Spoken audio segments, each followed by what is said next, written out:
and thank you for taking time to meet with us today. So, we are the student of Professor Rizal University and currently conducting an interview as part of our industrial organizational psychology, our subject po. The purpose of this interview is to gain insights into HR practices and better understand on how they are applied in the real world settings. Okay. So let's start with the interview. So first po, in human resources planning, how does your organization forecast its human resource needs? So, right now, we use trend analysis. So, kapag sinabi mo sa trend analysis ko, so, kumbaga, inaaral yung sa historical ng HR. So, kumbaga, in preparation yun for future needs. So, for example, ano yung kailangan namin in the future. So, for example, magkakaroon kami ng ganitong product sa specific location. So, we have the historical, so, to prepare for future. So that's the trend analysis. And then the next one is, what tools or data does HR use to support workforce planning decision? Okay. So value, we have the internal data. So we have the system. So meron kami no sa performance review, employee engagement surveys, and other internal sources. So, ayun, nagkakaroon kami ng performance review or evaluation. And then, nagkakaroon kami ng employee engagement. So, we have different training. So, yung trainings namin is nagba-vary din siya or nag-iiba siya depende sa job position. Okay. So, next one is, how do you align HR planning with the company's strategy? So, una pa lang sa onboarding niya employee. So, we conduct the employee onboarding and then pinapakilala ko kung ano ba yung company. So, in line with the strategic goals, of course, kailangan munang malaman ni employee or ni new hire yung company vision, mission, core values para ma-align namin sa strategic goals ni company. The next one po is on the job analysis and evaluation. So, what process do you follow for analyzing and designing job roles? So, we have the structured process. So, bali, nag-gather muna kami ng data, then ina-analyze, and then we design. So, we begin with the information about the job, and then magkakandak ng interview, and then after that, kumbaga, we have the shortlisting, and then after the shortlisting is yung, ang tawag dito, we short the applicant, and then i-forward ko siya sa management for the interview, and then after that, magkakaroon ng discussion, kumbaga job offer, kung i-align na yung gusto ni applicant and then ni Prime Medics. So, that's the process.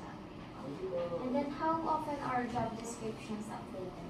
At least annually talaga siya. So, kumbaga, annually kasi, meron kami tinatawag na kick-off. So, kumbaga, doon namin nalalaman kung ano ba yung kailangan i-enhance or i-update sa job description ng bawat empleyado.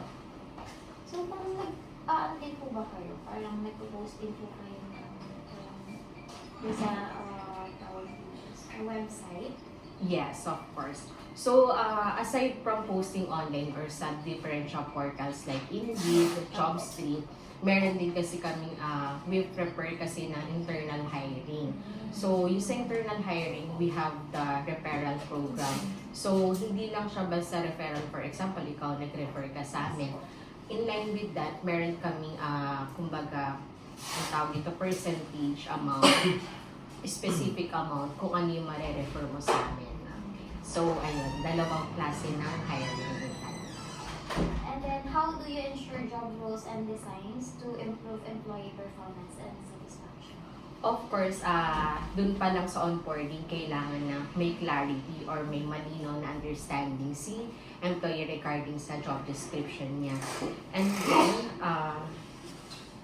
aside from the giving job description, kailangan din, kumbaga, realidad. Hindi nung, for example, bibigyan mo ng specific job sa employee pero hindi na realidad. So, magkakaroon kasi tayo ng misalignment sa job description at the same time, confusion kay employee. So, mamilaw po, I'm James, ma'am. Hello. So, yung next 3 question po is nakalagay ko siya sa recruitment naman po, about recruitment siya. So, first question po is, what recruitment strategies do you use to attract candidates? Ayun. So, yung sagot ko nga, yung kanina regarding sa referral program.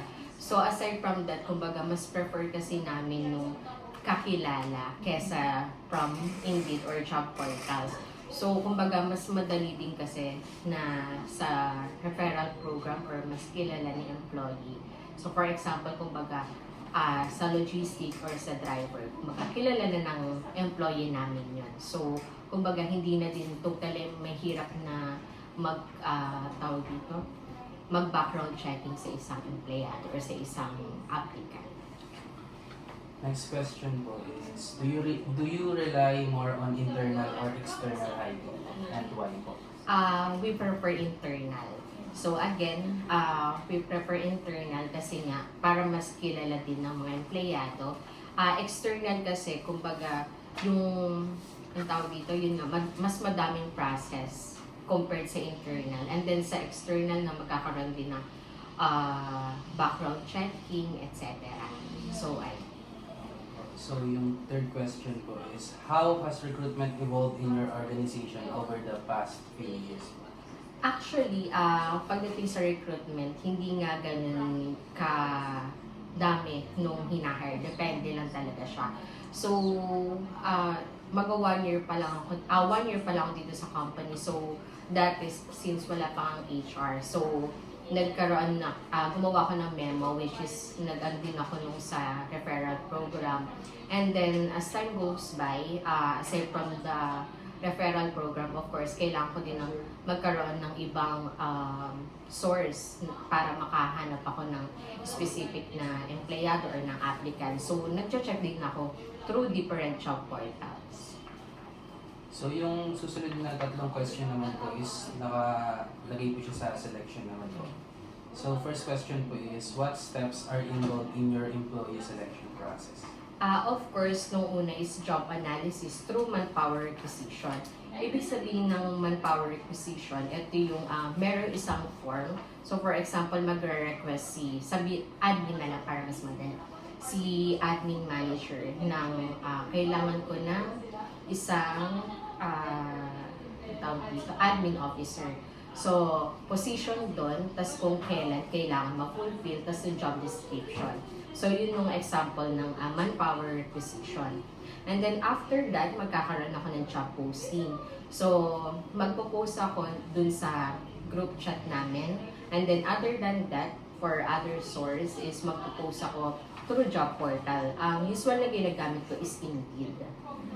And then, after the job posting, we have the screening of applicants. Of course, kailangan mo i-shortlist yung applicant. Depende dun sa, tawag dito, sa credentials, sa job experience. So, that's the screening of applicants. Then, next is yung interview.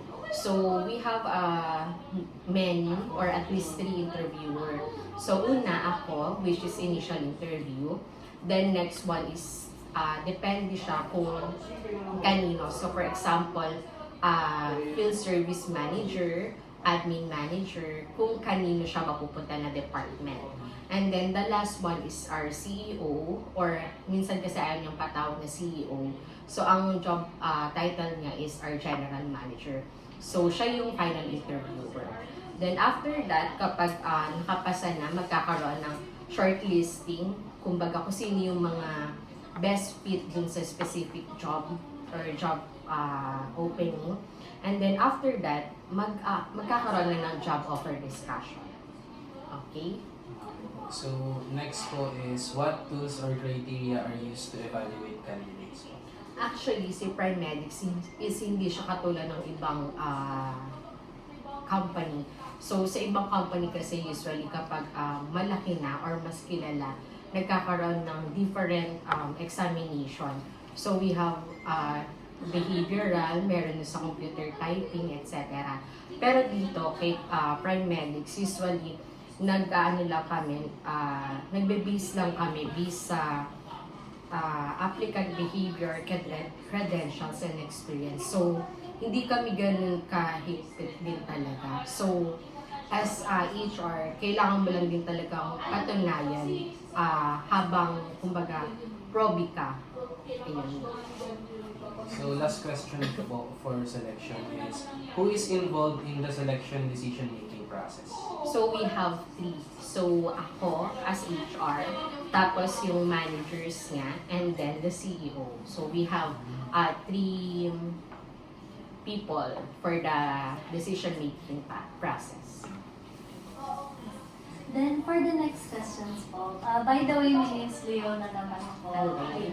Tapos, for onboarding and orientation naman po yung new set of questions natin. So, first question ko po is, what does the onboarding process look like for new hires? So, yung sa onboarding process natin, una, nagkakaroon kami ng company orientation.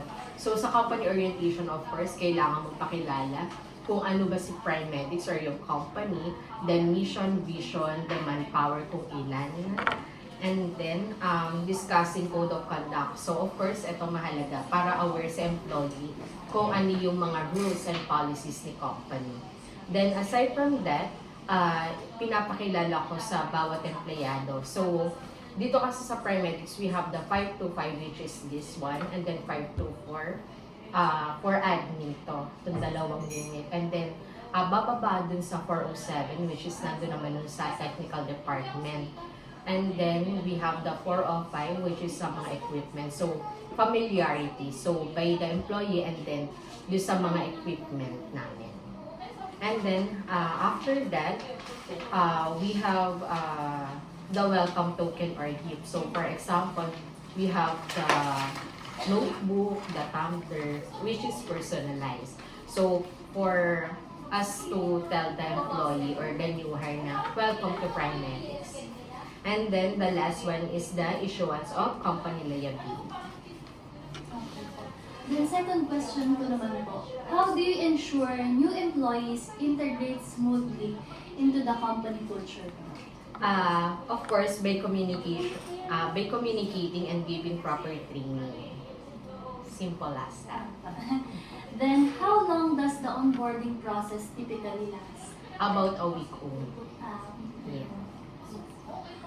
Proceed na po tayo ngayon sa sixth set of questions naman po, which is about training and development naman.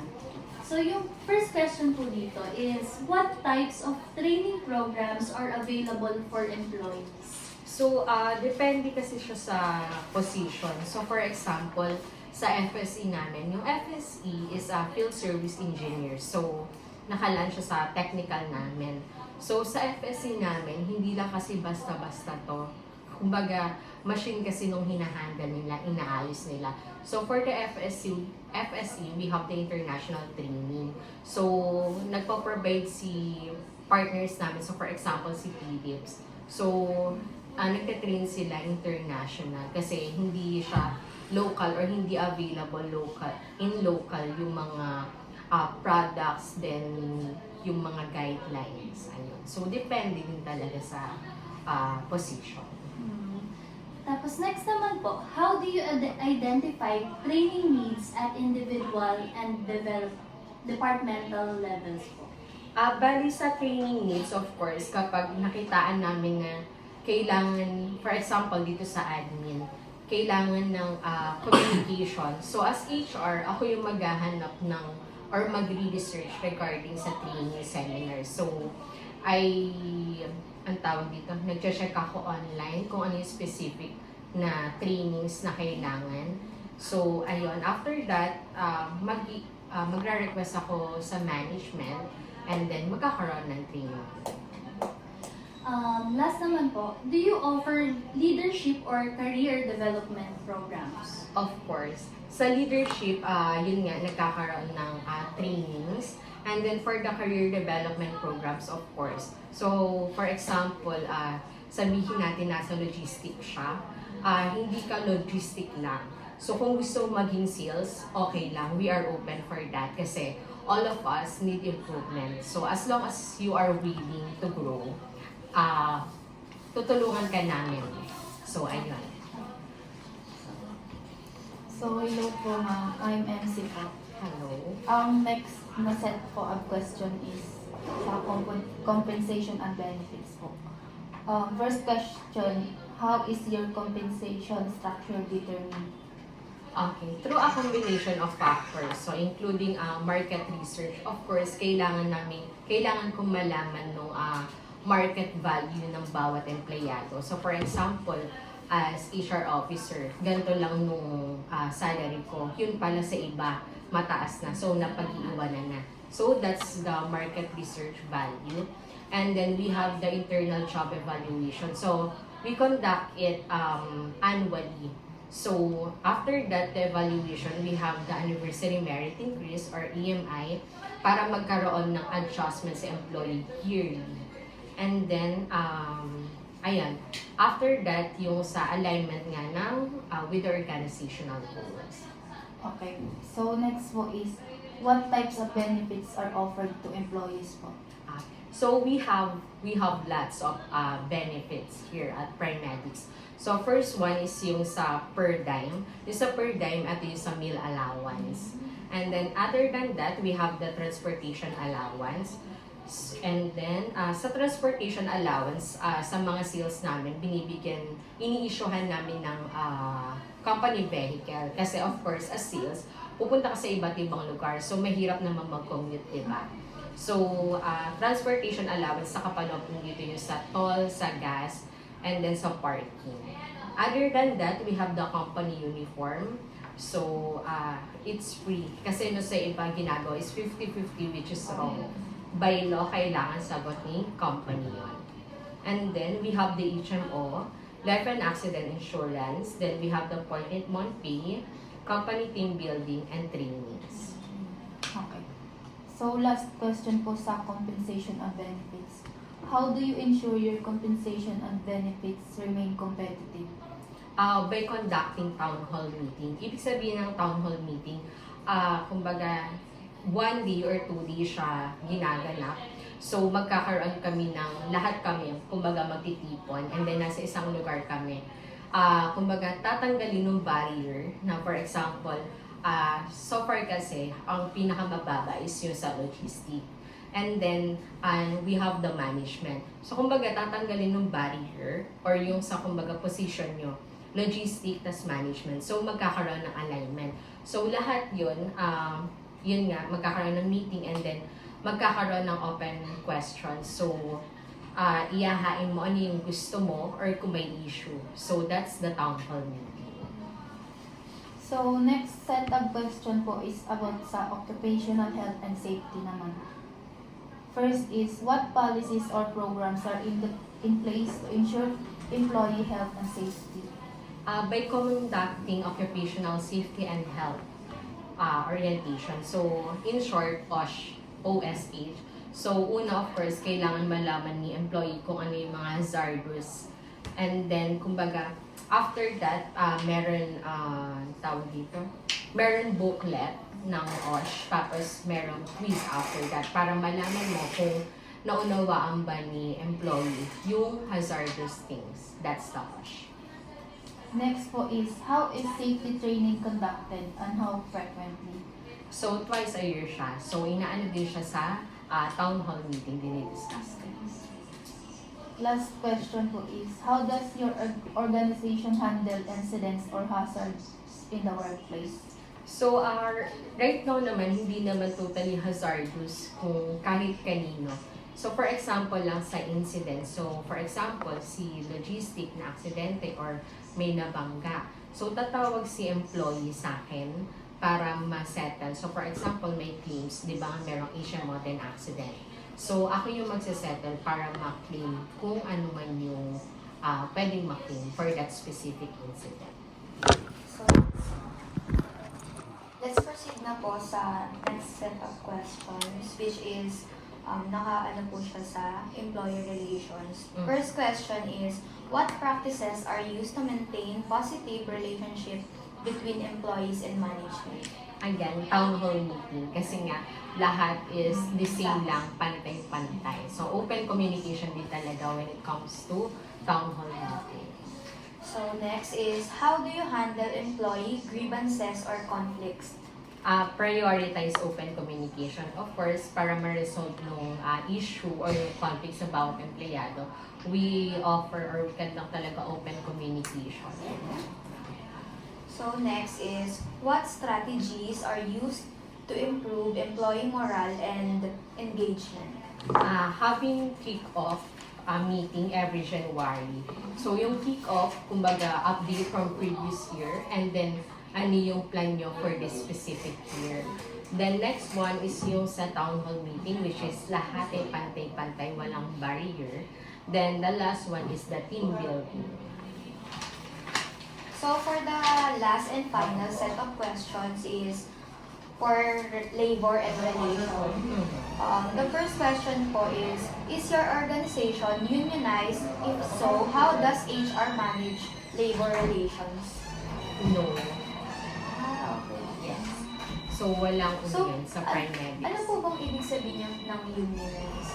Yung for me kasi, yung unionize kasi, for example, sa isang company, hindi naman din talaga may iwasan na merong hindi pagkakaunawaan.